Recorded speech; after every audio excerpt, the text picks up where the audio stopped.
Hello everyone, welcome to our channel in rational English classes. आप लोगों का बहुत बहुत स्वागत है रेशनल इंग्लिश क्लासेस में। आज हम लोग चर्चा करेंगे, आज हम लोग पढ़ेंगे टाइम एंड टेंस के बारे में। टाइम एंड टेंस क्या है, इसका कैसे प्रयोग होता है, इसकी जानकारी क्यों आवश्यक है, इसके बारे में हम लोग चर्चा करेंगे। याद रहे, टाइम एंड टेंस को पढ़ने के पहले टेंस की जानकारी हम लोगों को बहुत जरूरी है।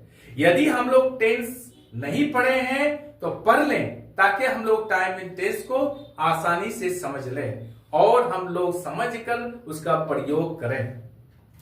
ये भी, यदि कोई भी विद्यार्थी शुद्ध अंग्रेजी बोलना चाहते हैं और लिखना चाहते हैं, कोई भी कॉम्पिटिटिव एग्जामिनेशन का तैयारी करना चाहते हैं या किसी भी बोर्ड का तैयारी करना चाहते हैं, तो आप टाइम एंड टेंस को अवश्य पढ़ें। यह वीडियो आपके लिए बहुत महत्वपूर्ण है। वीडियो को अंत तक देखेंगे और उसको समझें। मैं उलझाकर नहीं, सुलझाकर पढ़ाता हूं और समझाने का प्रयास करता हूं। याद रहे, इसके कुछ नियम हैं, कुछ तरीके हैं। मैं कंसेप्ट देता हूं, आप प्रत्येक कंसेप्ट को ध्यान से पढ़ें। यह आपके लिए बहुत लाभदायक है। चले हम लोग शुरू करते हैं। क्या पॉइंट्स है इसके बारे में, क्या चर्चा है? पहले हम लोग पढ़ते हैं टाइम एंड टेंस, लिखते हैं।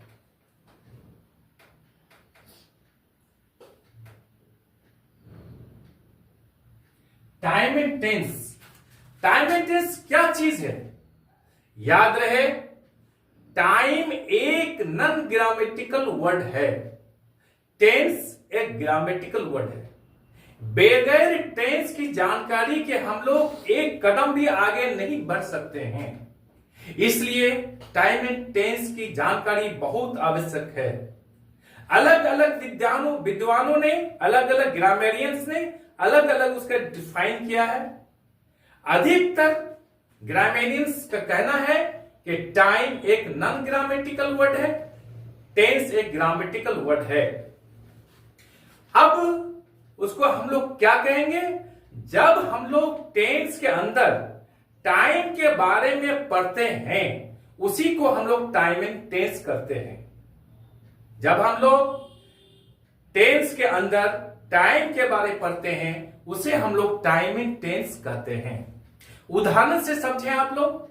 एक आदमी कल 10 बजे लंदन गया, दूसरा आदमी कल 1 बजे लंदन गया। दोनों का जाने का काम पास्ट टाइम में हुआ है, लेकिन दोनों का जाने का टाइमिंग अलग है। एक आदमी 10 बजे गया है, एक आदमी 1 बजे गया है। तो उसको हम लोग कैसे लिखेंगे? यही चीज टाइम एंड टेंस की बगैर जानकारी के हम लोग नहीं लिख सकते हैं। तो इसका नियम है, यदि दो काम पास्ट टाइम में हुआ हो, उसमें से जो काम पहले हुआ है तो उसको हम लोग पास्ट परफेक्ट टेंस में लिखेंगे, और जो काम बाद में हुआ हो उसको हम लोग पास्ट इंडेफिनिट टेंस में लिखेंगे। एग्जांपल लेते हैं हम लोग। जैसे मोहन कल 10 बजे लंदन गया है, मैं कल 1 बजे लंदन गया हूं। तो कैसे लिखेंगे हम लोग? Mohan had gone to London before I went. यानी मेरे जाने के पहले मोहन लंदन जा चुका था। इसी तरह से हम लोग दूसरा एग्जांपल लेते हैं। तो डॉक्टर आने के पहले रोगी मर चुका था। दोनों काम पास्ट टाइम में हुआ है, लेकिन टाइमिंग अलग अलग है। रोगी का मरने का काम पहले हुआ है, डॉक्टर बाद में आया है। तो जो काम पहले हुआ है उसको हम पास्ट परफेक्ट टेंस में लिखेंगे, जो काम बाद में हुआ है उसे हम पास्ट इंडेफिनिट टेंस में लिखेंगे। उसका एग्जांपल क्या होगा? The patient had died before the doctor केम। यानी रोगी मर चुका था डॉक्टर के आने के पहले, अर्थात डॉक्टर आने के पहले रोगी मर चुका था। That's all. Am I clear? इसमें कोई डाउट नहीं चाहिए। आई होप ये वीडियो, ये पॉइंट आपको समझ में आ गया होगा, ये कंसेप्ट आपको समझ में आ गया होगा। चले हम लोग आगे बढ़ते हैं। इसके कुछ नियम से, कुछ कंसेप्ट से आप इसको ध्यान पूर्वक सुने। नंबर 1 में कह रहा है, क्या कह रहा है? यूनिवर्सल ट्रूथ प्रकट करने वाले सेंटेंसेस या वाक्य को हमेशा प्रेजेंट इंडेफिनिट टेंस में लिखेंगे। अर्थात जिस चीज को, जिस बात को दुनिया के सभी लोग सच मानते होंगे, जो चीज सत्य हो, उसे हम लोग यूनिवर्सल ट्रूथ कहते हैं। और ऐसे सेंटेंसेस को हम लोग प्रेजेंट इंडेफिनिट या सिंपल प्रेजेंट टेंस में लिखेंगे। उदाहरण के लिए हम लोग लेते हैं the sun,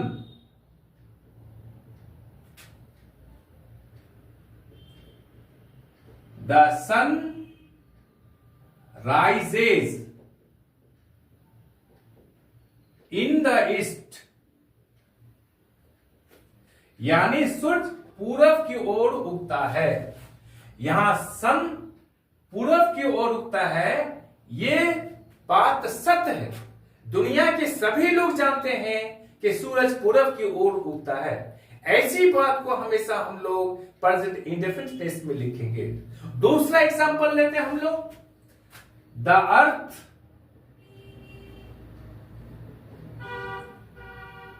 moves round the sun, the earth moves round the sun, पृथ्वी सूरज के चारों ओर घूमती है। ये बात सभी लोग जानते हैं। तीसरा एग्जांपल लेते हैं हम लोग, the cow gives us milk. इस बात को सब कोई जानते हैं कि गाय हमें दूध देती है। तो ऐसी बातों को जो यूनिवर्सल ट्रूथ हो, उसको हम लोग सदा प्रेजेंट इंडेफिनिट टेंस में लिखेंगे। That's all. Am I clear? इस कंसेप्ट को आप समझ गए होंगे। अब हम लोग आगे की ओर बढ़ते हैं।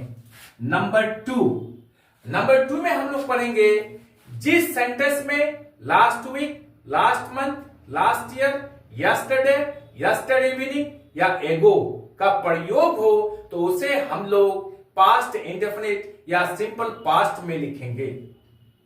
लास्ट मंथ का अर्थ होता है गत महीना, last week, last year, last month. Yesterday ने बीता हुआ कल, यस्टरडे इवनिंग बीता हुआ संध्या। एगो का अर्थ होता है पहले। जिस सेंटेंस में हो उसे हम पास्ट इंडेफिनिट टेंस में लिखेंगे। उदाहरण के लिए हम लोग लेते हैं क्या, जैसे last month, last week, last year, yesterday, yesterday evening,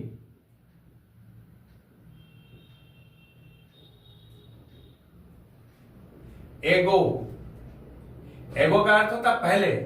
जिस सेंटेंस में इन शब्दों का प्रयोग हो उसे हम लोग पास्ट इंडेफिनिट टेंस में लिखेंगे। उदाहरण के लिए ले लेते हम लोग, माय फादर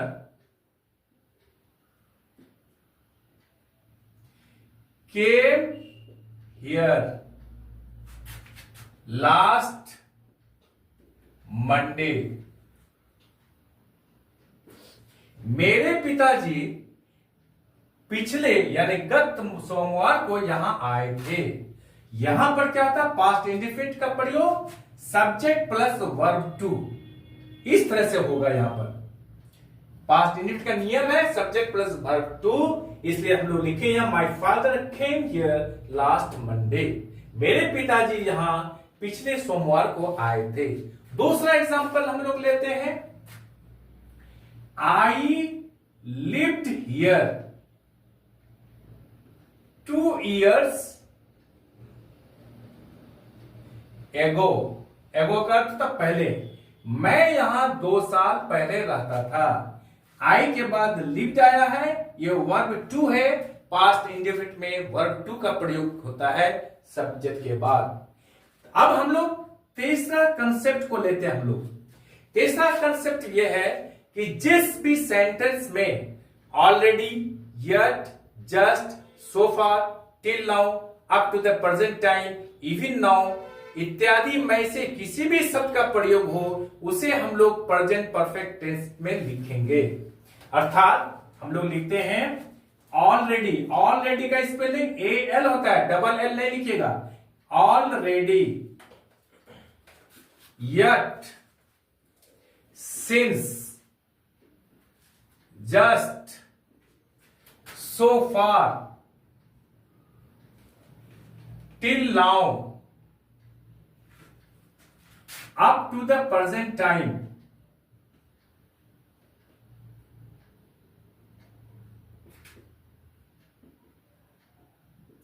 even now इत्यादि में से कोई भी शब्द हो किसी भी सेंटेंस में तो उसको हम लोग प्रेजेंट परफेक्ट टेंस में लिखेंगे। अब इसका अर्थ समझ लें। ऑलरेडी का अर्थ होता है पहले ही, यट माने अभी तक, याद रहे यट का अर्थ होता है अभी तक, यह नेगेटिव सेंस में प्रयोग होता है। और यट का प्रयोग जब कोरिलेटिव कंजंक्शन के रूप में होता है तो उसका अर्थ होता है तो भी या तथापि। हम लोग पढ़ेंगे आगे चल करके यट हमेशा दो या अल्दो के साथ आता है, इसके साथ बट का प्रयोग नहीं होता है। कॉमन एरर में या परीक्षा में क्या पूछा जाता है, बट का प्रयोग कर दिया जाता है, लोग आसानी से उसको कर देते हैं, ये बिल्कुल गलत है। उसके साथ हमेशा यट का प्रयोग किया जाता है। यहां हम लोग यट का अर्थ पढ़ेंगे अभी तक, सिंस माने अभी तक से, जस्ट माने अभी अभी, सो फार का अर्थ होता है अभी तक, टिल नाउ का अर्थ होता है अभी तक, up to the present time का अर्थ होता है अभी तक, इवन नाउ का अर्थ होता है अभी तक। अब इसका प्रयोग हम लोग देख लेते हैं। मोहन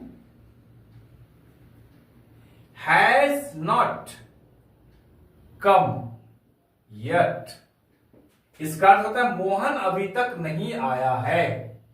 दूसरा एग्जांपल लेते हैं हम लोग लेते हैं आई हैव ऑलरेडी गन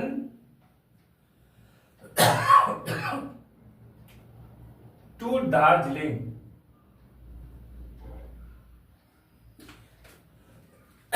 दो मित्र है, उसमें से एक मित्र कह रहा है चलो यार दार्जिलिंग घूमने के लिए, तो वह कह रहा है कि यार मैं तो पहले ही जा चुका हूं।